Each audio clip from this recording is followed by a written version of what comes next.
Здравствуйте, мои дорогие! Сегодня я вам покажу два рецепта. Сегодня я вам покажу рецепт пирожных варшавских. Все их когда-то пробовали, они очень вкусные. В 80-х годах их, по-моему, выпекали все. Рецепт абсолютно несложный. И в этот рецепт у меня идет сегодня сливовый джем. И сегодня я вам покажу рецепт и пирожных, и джема. Джем абсолютно несложный в приготовлении, хранится прекрасно всю зиму и получается очень вкусный. Попробуйте сделать по моему рецепту и пирожные, и джем. Ну что, мои дорогие, начнем готовить. Сегодня для теста нам понадобится 4 яйца. Яйца нужно будет разделить на белок и желток. Аккуратненько разделяем, чтобы в белок не попала ни капелька желтка, и посуда, где будет находиться белок, должна быть чистая и сухая. Белки нам нужно будет потом взбить, а желтки пойдут в тесто. Все яйца я уже разделила. Белки можно будет закрыть пленочкой и положить в холодильник, а желтки нам понадобятся сейчас. Для теста нам понадобится еще 250 грамм сливочного масла комнатной температуры и 2 столовые ложки сахара.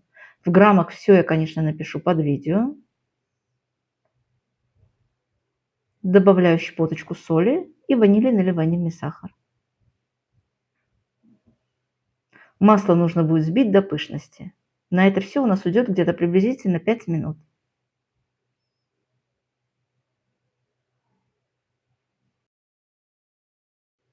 Как только масло хорошо взбили, нужно будет добавить желтки. Желтки добавляю все сразу и продолжаю взбивать. Мои дорогие, подписывайтесь на мой канал, если, конечно, вам нравятся мои рецепты. Пишите мне комментарии, мне очень-очень нравится все это общение с вами.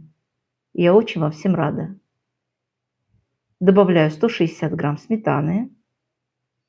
Если у вас нет сметаны, добавляйте йогурт. Сметана у меня 20%, йогурт можно взять 10%. Еще раз все это взбиваю. Добавляю 100 грамм молотых орехов грецких, или через мясорубку, или в блендере. И сюда же добавляю 450 грамм муки. У меня в этот рецепт уходит ровно 450 грамм муки. Добавляю 1 чайную ложку разрыхлителя. Если вы будете добавлять соду, то соду добавляйте пол чайной ложечки, и соду нужно будет смешать со сметаной. Теперь все нужно будет перемешать. Смотрите, мои дорогие, мука в каждом регионе разная, поэтому за мукой следите. Тесто должно быть именно такой по консистенции. Оно крепкое, к рукам не липнет, но и одновременно мягкое. Очень легко с ним работать будет. Вот такое тесто должно получиться. Быстренько собираем все тесто в один вот такой комочек. Переношу тесто на рабочую поверхность. И нужно будет разделить на 2 части. Одна часть у нас будет маленькая, а вторая часть у нас будет побольше.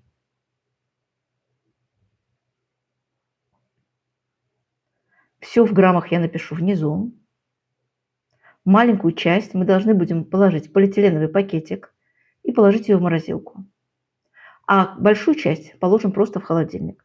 Смотрите, самый удобный способ – это сделать тесто с вечера, а утром уже выпекать пирожные, потому что таким образом у нас и тесто очень хорошо заморозится, и в холодильнике будет, и в морозилке.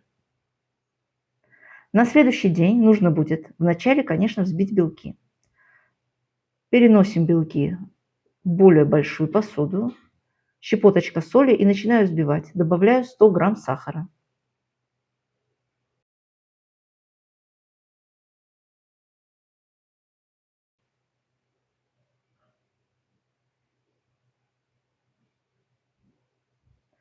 Взбиваем белки приблизительно 8-10 минут вот до такого состояния.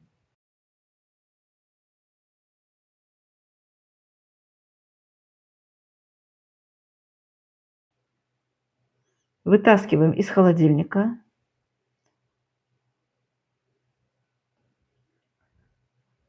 Кусочек теста, который был у нас больше. И нужно будет его раскатать по размеру формы, где мы будем выпекать пирожные. Я буду выпекать пирожные сегодня в форме 35 сантиметров на 25.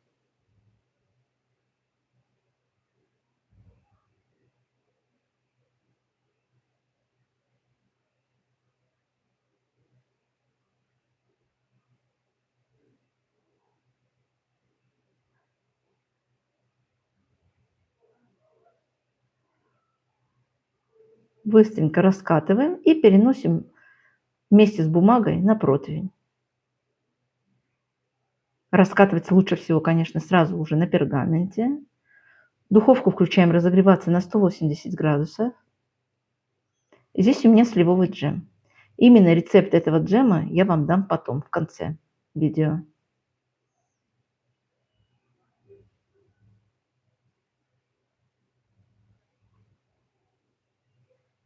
Здесь у меня 400 грамм джема. И нужно будет его равномерно распределить по всему тесту.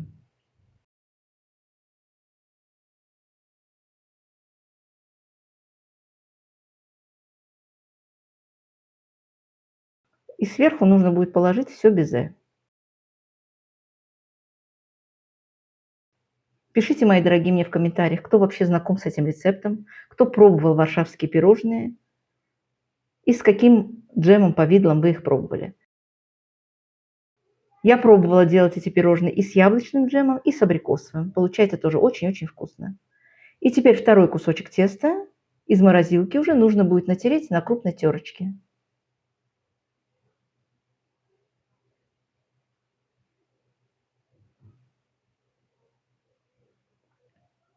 Все у нас готово. Пирог нужно будет выпекать при температуре 180 градусов ровно 25 минут. Вытаскиваем из духовки, оставляем на столе буквально 10-15 минут, чтобы он чуть-чуть остыл, и посыпаем сахарной пудрой. Переношу уже на доску и буду разрезать на пирожные. Можно, конечно, оставить и целым пирогом, но именно пирожными это получается замечательно.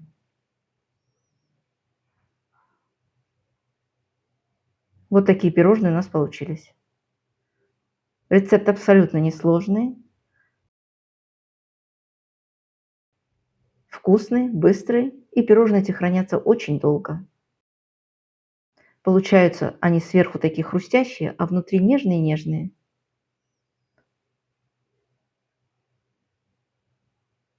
Очень вкусно, мои дорогие. Попробуйте испечь и напишите мне обязательно в комментариях, понравился вам этот рецепт или нет. А теперь займемся джемом. Как я вам уже и обещала, здесь у меня ровно 1 килограмм 300 грамм сливы. Сливу нужно будет почистить от косточек, порезать пополам и потом на четвертинку еще. Нам нужно будет сделать вот такие четвертиночки. Сливу берем крепкую, спелую, но не мягкую. Косточки небольшие, поэтому мы в весе много не потеряем. Вот так у нас получилась вся слива, так у нас порезанная получилась. Переношу всю сливу в кастрюльку и засыпаю сахаром. Здесь у меня ровно килограмм сахара.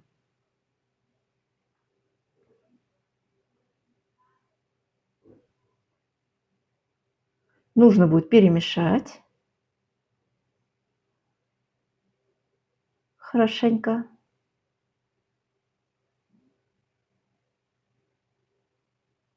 Закрываем крышкой и оставляем в холодильнике на всю ночь. Воду я не добавляю в джем. Утром снимаю с холодильника, вынимаю, вернее, из холодильника, и посмотрите, сколько у нас сока. Ставим теперь на плиту. Плиту включаем именно на средний огонь, на среднюю мощность. Эта плита у меня мощностью 2000, и я ее включаю ровно на 1000. На среднем огне нужно будет довести до кипения сливу.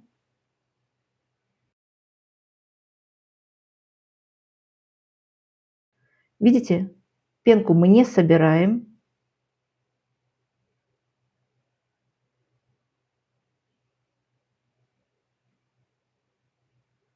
Как только слива у нас очень хорошо закипит, оставляем ее ровно на 40 минут. Через 40 минут нету никакой пеночки, я ее не собирала, ее просто нету. Она исчезает. Не бойтесь, джем у нас очень сильно загустеет. Выключаем плиту. И теперь нужно будет джем пробить блендером. Можно, конечно, оставить и кусочками. Подписывайтесь на канал, мои дорогие, и обязательно нажимайте на колокольчик, чтобы вам приходили уведомления, когда я выставляю новые видео. Если, конечно, вам нравятся мои рецепты. И обязательно пишите мне, откуда вы меня смотрите, с каких городов и с каких стран. Мне очень приятно все наше общение, и я очень вам всем рада. Как только джем весь пробила блендером, снова включаю плиту, и нужно будет снова довести до кипения.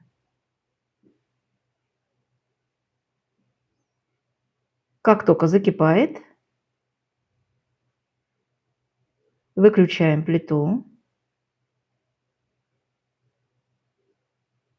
переливаю джем в другую посуду и оставляю, чтобы он остыл. Как только он остынет, он становится вот такой густой. Теперь, если вы будете джем делать не для пирога, а просто-напросто будете его закрывать сразу в баночки, то закрывайте вот именно на этом этапе, положите в баночки. У меня получается 2 баночки по 450 грамм. И здесь у меня осталось ровно 400 грамм для пирога, для пирожных вернее. Вот такая красота у нас получилась. Сегодня я вам показала 2 рецепта. Мне кажется, сегодня все вы остались довольны, и всем вам понравились мои оба рецепта. Попробуйте приготовить, напишите обязательно в комментариях, откуда вы меня смотрите, какие джемы, какие рецепты вы пробовали из моих видео. И будем дружить, мои дорогие. Всем приятного чаепития, до новых встреч, удачной выпечки. Пока-пока.